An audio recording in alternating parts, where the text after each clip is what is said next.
there, welcome back to Transfer Review. Stephen Howson here outside Old Trafford. Weird this because we filmed this on a Friday. I don't know if some of you probably don't know that and some of you probably do know that, and some of you, when you think about it, probably go, oh yeah, makes sense because they got to edit it and like count vans and all that lot. But it's weird that we have a match day on a Friday because these people setting up and I'm sitting here going, hang on, what are they doing here, you? Oh yeah, there's a game in a few hours. Let us know how you're getting on with your tickets and that. You know, I've got a burner phone for it. Don't worry about it. Anyway, right, ins and outs. What's a go on in? We're going to start with Ugarte because that's the one that we all think is top of United's list, don't we? We go, right, we obviously need a six. We signed 3 defenders in one window, and they're good. And they're really, really good. Unless you're Tim Sherwood, and we'll speak about that another day. We signed an attacker, and we just sort of now need to get that midfielder in. If United get a midfielder in the next couple of weeks, obviously before the window shuts, I think we'll all be like, nice. Anyway, Ugarte, what are they saying? So Romano last night on his YouTube channel said that United's focus is Ugarte. Okay, good start. And Ugarte is pushing to make the move and wants a solution with United as soon as possible. Okay, I like that. I like both sides of that. That's cool. Constant conversations going on between PSG and United. Jason Burt backs it up and he says United remain extremely interested in midfielder Manuel Ugarte and are optimistic a deal can be struck before the end of the transfer window. Laurie Whitwell, who's just texted me, and I can't show you the gift that he's just sent me because we'll both get cancelled, has just said, George Mendes was a key figure in the move for Euro and he's also handling Manuel Ugarte's career, despite United's insistence that PSG's 60 million asking price for the 23-year-old is too high. People connected to the situation report Mendes is trying to engineer a deal and the resolution is still possible, but closer to the August 30th transfer deadline. Now, last week we said all United had to do, literally like 2 hours before they went and just fucking mashed buttons, we said all United have got to do is push a couple of buttons on like 3 transfers and get them over the line. And they pushed the button on De Ligt and they pushed the button on Mazraoui. Sweet. It felt like, you know, Rabiot and Sander Berg are also just mash the keypad and get them done. And it feels like Ugarte is in the same situation. We're in a transfer window here where there's so little drama going on. Yes, we would like to move some people on, and there's probably 2 or 3 minimum that you would say, skedaddle, and let's just move them on. But pretty much the signings has been so drama-free, haven't they? It's been like, you, and he goes, me? Yeah, you, me? Oh, come United? Yeah, okay. Where has that been for the last decade? Honestly, it's been so easy. Was it just a case of getting people in who actually understand football? And to sit down with them and talk to them and be like, Aya, we play football, you play football, what do you reckon? And they've just gone for it. Insane! Anyway, Manuel Ugarte, it's clearly not a 10. It's clearly not a 9. I think it's a 7. I think it's a 7. I think it's probably hinging on a sale. I reckon it's either a McTominay sale needs to happen or maybe a Casemiro sale, maybe a Jadon Sancho sale. But I think there's a sale. Look at how fast all that last weekend sort of wrapped itself up. The second that Aaron Wan-Bissaka was agreed to go to West Ham. The second it was like, oh, done. Okay, yeah, tell him done. And they was in. And I think that's going to exactly happen the exact same way. Now, this feels a little bit more complicated. It feels like United and PSG are still a little bit far apart in terms of the valuation. I reckon as soon as that sale goes through, no matter who it is, I think Ugarte will be a United player. So 7 out of 10. We're going strong with the opener today. There's some lies, though. There's definitely some lies. You're going to be getting a 0 today. Don't worry about that. Next up, Ivan Toney. So we went bananas on defenders. We brought in an attacker. Ivan Toney. Now, the thought of bringing Ivan Toney in, you go, okay, he is, you know, him, Xerxes, Højlund would actually be 3 different tactical profiles of centre forward, which is not a bad thing to have. It feels like a hell of a lot of depth when we're like, oi, you know, we still haven't got any underpants. You're out here buying a new fucking shirt. What's going on? The number 6 being underpants, if you didn't understand the... Anyway, as much as I think Ivan Toney to United would be a nice move, and I think he would score some goals at United. And when you look at this team at the moment, there's a lot of things that you go, nice. But it still feels like it's lacking some ruthless goals up front. Højlund could do it. Xerxes could do it. But there's no one where you go, I think he stays fit and he gets a service, he does 25, 30 goals. And I think Ivan Toney's that guy, to be honest with you. Now, how does Ivan Toney fit in? Again, I think it relies on sales. And I think it requires an Antony, a Sancho, or Marcus Rashford.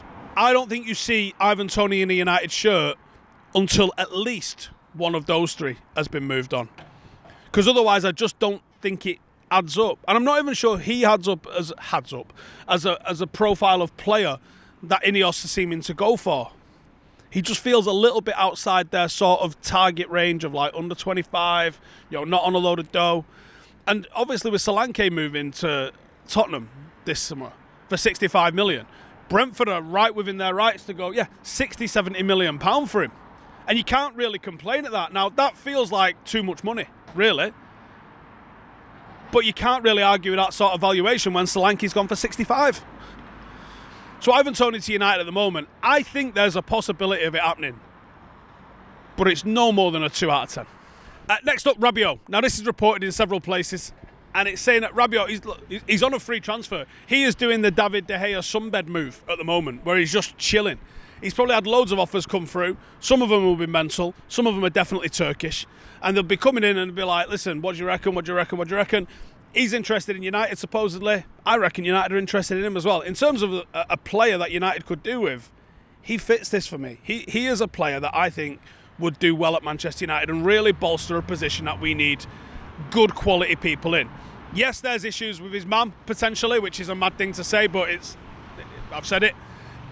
And there's potential issues with his wages, and there's obviously the profile of the player he is. He's anti what Ineos usually, or at least publicly, say that they're going for. Now, the fact that he's on a free transfer does alleviate that somewhat, but it still doesn't quite feel like the new sort of style of signing, does it?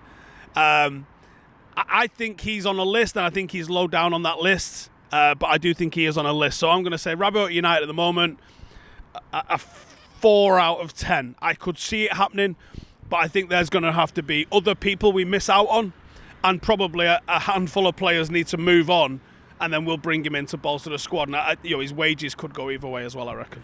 And there was another in last night as well, which is Verratti, which is interesting because I did a live yesterday talking about Verratti before the news broke, and I said, look, he's available, he's been offered to United, he's up for it. I don't think United are up for it. And when I was asked, would I take him? I said yes, right? And there's loads of people tweeting me this morning not happy about the fact that I would say yes. Now, listen, is he going to be the same as a Schweinsteiger or a Falcao or one of those signings where he's been absolutely legendary and he comes to United at the tail end of his career and he's shit? Yes, 1,000,000% that's exactly how it's going to go off. Would I do it anyway? Fucking right I would. Verratti is absolutely sensational. And would it fail? Yes. But would I do it? Yes. Listen, just allow it. I want to see him in a United shirt. He's a fucking wonderful footballer. And I'd go pick him up and carry him here like a baby and feed him from my breast. Is it the right move? No. Would I do it? Yes. Variety United, 1 out of 10. Right then, that was the end, and this is the out. Scott McTominay to fucking Napoli. Yeah, me either. But apparently Napoli are interested in Scott McTominay, which I don't know what to say about that. Honestly, if you say, where's Scott McTominay going? I can see him in claret and blue. Fucking Burnley or West Ham, innit? Really? How is he going to end up at Napoli? And do you know what? I can fucking see it. Watching Chris Smalling like dislocate his fucking hip and to pass a ball and ending up in Italy doing well. Yeah, I absolutely can see Scott McTominay going and doing the exact same thing. Madness. Conte's keen, supposedly. United want 30 million, which is not what Fulham offered. Fulham offered 18. There was meant to be a second bid from Fulham. I guess that hasn't happened or hasn't happened yet. Maybe they're waiting for the match to pass and then they'll figure it out. Or, I don't know, maybe Scott McTominay scores against them and we get an extra mil. I don't know. 30 mil. I think that's about right when you see some of the prices that other players are going for. So, if Napoli stump it up, yep, they can have a one-time Scott McTominay delivered, 48-hour delivery from UPS or Amazon. Any of them about. One of them about. We'll stick him in the back. Be right. Wrap him in bubble wrap. He'll get there. If they've got Prime, they might even get him tomorrow morning. McTominay to Napoli. You know, that was where Maradona played. What if they give him the number 10? What if they give Scott McTominay the number 10 and they put him in Maradona's position?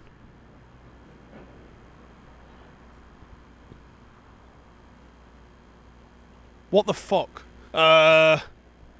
6 out of 10. Right then, if you've not been paying attention, Chelsea read in a book, I presume, somewhere, that you can add value to your club because of the value of people's contracts that they're on. Which, with Cole Palmer just signing like a 10-year contract, means he's probably worth more or less equivalent to the US's national debt, right? Which is in the trillions. I think that's how it works. So because they can somehow book value against the cost of contracts, and they've got, I believe, 47 first-team players, all on fat wong, right? They apparently want Jadon Sancho because guess what? He's on fat cheddar and all. And they're thinking, yeah, let's just get more. Like, what are they doing? Anyone, if you've got like a PhD in economics, if you've got, I don't know, mushrooms at the bottom of your garden, can you just tell me what the fuck Chelsea are trying to do? Because it makes no sense. Are they going to try and be the first team in Premier League history? You know, they was the first team in Premier League history to field a side without a single Englishman in it, which is a bit of a pub question, I guess. Are they going to be the first side to be able to field 11 goalkeepers? Is that what they're trying to do? Or 11 left-backs? Or 11 centre-halves? Are they just fucking around now? Have they got so far deep into a football manager game that they're like bored and just trying to do mad shit? Hence the link to Jadon Sancho. Now, this source is like on par with the Metro and the MEN. So we're not really putting a lot of stock in it. But they're saying, right, I'll read it out and I'll say it. I don't believe it. I'm just telling you what's been reported because it's a load of old cake, to be honest with you. It says, Chelsea have now expressed an interest in signing Jadon Sancho. They are said to be prepared to offer United a transfer fee and 2 academy players on top. And they would loan Sancho with an obligation to buy and will pay his salary in full. I understood those words. I don't get those words. When you look at Chelsea's squad, you go, yeah, we need another lazy winger, don't we? We need a winger that's going to underperform and disappoint. Like, they haven't got fucking loads of those already. Honestly, I don't get it. I really don't get it. The good news is, well, it depends on how you feel. The news is, it's complete and utter bollocks. There's no way Chelsea are bringing Jadon. Like, of all the things that they've done this summer, they're not like, yes, Jadon Sancho. So as much as it's easy to get giddy as a United fan thinking, fucking hell, get rid of Jadon Sancho. And we get some of them Chelsea Academy players are fucking good footballers. Look at some of the Academy players that they've just like tossed off into the world. They're fucking good players. Whichever 2 you want to pick. It just ain't happening. It's a fucking 0 out of 10, lads. 0. One player that we haven't really touched on like at all in any transfer reviews or even like the season planning is Christian Eriksen, but he is still a Manchester United player. I think he's just that quiet and just like sits there eating like mini cheddars in a dressing room that no one actually thinks about him, and he doesn't cause a fuss, and he like sweeps it over with a dustpan and brush afterwards when he's done. So he, like, no one even goes like, what's all this fucking crumbs about? Like, none of that even happens. He just kind of gets on with stuff and he's lovely around the place. So he doesn't really kick up a fuss, but he might go. Now Damesh Seth is saying that United are expecting some offers for Christian Eriksen. He's only got a year left on his deal. We signed him on a free. United aren't going to want anything crazy for him. I would expect like less than 10 mil, couple of mil, like 3, 4, 5, 6, 8 mil. Whichever of them it is, you'd be happy with, wouldn't you? And you go, yes, sound, good luck, wherever you end up. I can see him moving to the Prem. I can see him going somewhere where it's nice and warm. I could just see him going anywhere, to be honest with you. Who knows? If he goes, he goes. I don't see there being too much need for him to stick around. I think United would rather try the academy prospects. I'm not overly bothered if he goes, but there's obviously nothing concrete at the moment. So do I think he'll go? Yeah. But at the moment it's like 4 out of 10 territory in it, because it's like there isn't any offers. There's just like, yeah, we think someone will bid on him, but they haven't yet. So 4 out of 10 in it. Anyway, that's it, innit? What an absolute drama-free transfer review this is. Like, could someone not link us to, like, I don't even know. Like, there's There isn't the wild fucking rumours that there normally is. Top 4 all day. Top 4 this season.